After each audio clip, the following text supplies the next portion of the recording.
ألف مبروك لمنتخب مصر. امبارح حقق مكسب كبير جدا على منتخب السعودية. 4-0.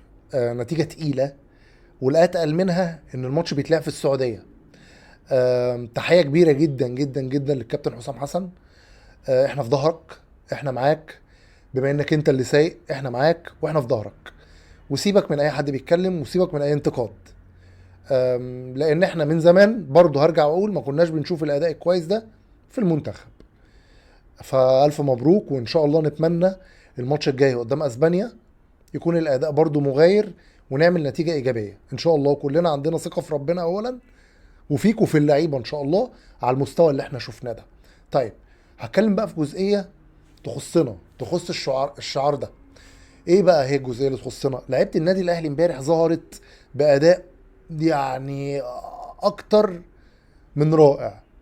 مع ان الفرق ما بين اخر ماتش لعبناه في دوري ابطال افريقيا وماتش المنتخب مش كبير، يعني الفرق ده كلام فاضي، ايام بسيطة.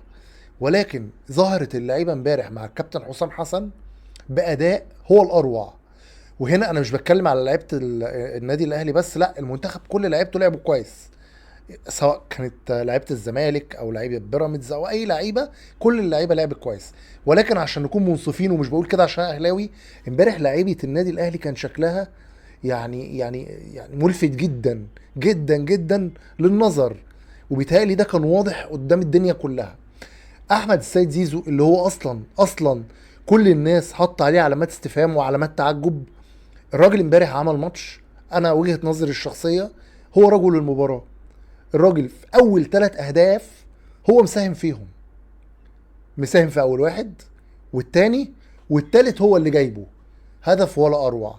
طيب، تريزيجيه كان ولا اروع، امام عاشور ولا اروع. كل لاعيبه النادي الاهلي امبارح يعني انا شايف من وجهة نظري الشخصيه كانت بتقدم مستوى عالي جدا جدا جدا جدا. طيب، هنا بقى انا عندي علامات استفهام. ليه اللعيبه لما بتروح المنتخب بتقدم الاداء ده وتأدي المردود ده، ولكن لما بتلعب مع النادي الاهلي والمفروض ان هم مع النادي الاهلي مع بقيه زمايلهم اللي هم بيلعبوا معاهم كل البطولات، فالمفروض اصلا ان الانسجام يكون اعلى من كده، ليه بيأدوا اداء اقل من ده نسبيا؟ بس هو الفرق بيكون واضح على فكرة، مش نسبة حتى بسيطة، الفرق بيكون واضح. انا بس هو الموضوع ده خلى كده امور تتضح قدامي.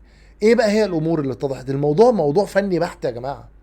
الموضوع موضوع لعيبة مخنوقة، موضوع اللعيبة ما بتلعبش في اماكنها. احمد السيد زيزو امبارح لعب في مكانه والراجل ابدع. ما جيش بقى الاقيه بيلعب مع يستروب، بيلعب لي شمال ولا بيلعبوا خط نص ولا الكلام ده كله. يا جماعه الموضوع سهل وبسيط، كل واحد يلعب في مكانه. لاعب لي بن شرقي في مكانه، لاعب لي زيزو في مكانه، لاعب لي كل حد في مكانه، هيطلعوا احسن حاجه.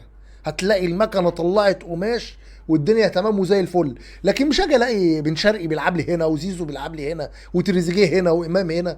ده كلام ما ينفعش. انت خاسس عليك ان الناس دي تلعب في اماكنها؟ انت ليه غاوي تتعب نفسك وتتعبنا؟ طيب، الموضوع برضه عشان ما اخرجش بره سياقه، الموضوع انا شفت من وجهة نظري الشخصيه بالاداء اللي شفته امبارح للاعيبه النادي الاهلي في منتخب مصر ده، كده الموضوع فني بحت. اللعيبه دي محتاجه ان هي تكون مرتاحه. يا جماعه بصوا في وشوش لعيبه النادي الاهلي، كل لعيب مثلا بن شرقي ولا زيزو ولا تريزيجيه ولا كل، بس هو الوحيد اللي بيلعب في مكانه تريزيجيه عامه يعني. انا بتكلم على اللعيبه اللي ما بتلعبش في اماكنها يعني. كل لعيب لما بيجي يتبدل ولا هو خارج ولا هو حتى بيلعب اثناء الماتش، تحسوا ان اللعيب زهقان. عارف انت اللي بيشتغل شغلانه مش شغلانته؟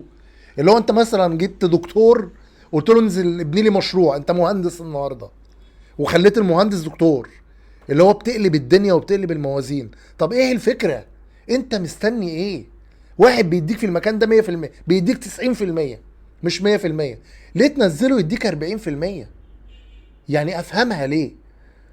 يعني يطلع يقنعنا، يقول لنا عشان واحد اتنين تلاتة، بس يكون عنده اسباب منطقية يقنعنا بيها. مش يسألوه الصحفيين في المؤتمرات يرد اي ردود ويتنرفز ويعمل.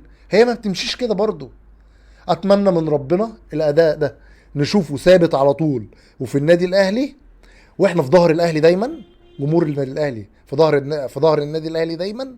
والف مبروك لمنتخب مصر، وان شاء الله نأدي مباراة اسبانيا على اعلى مستوى، وكل اللعيبه سواء لعيبه اهلي، لعيبه زمالك، لعيبه بيراميدز، اي لعيب في منتخب مصر هو بتشيرت واحد بس. اتمنى ان احنا نأدي مباراة عالية. ولو عجبكم الفيديو مشاركة، كومنت، وفعل الجرس. شكرا.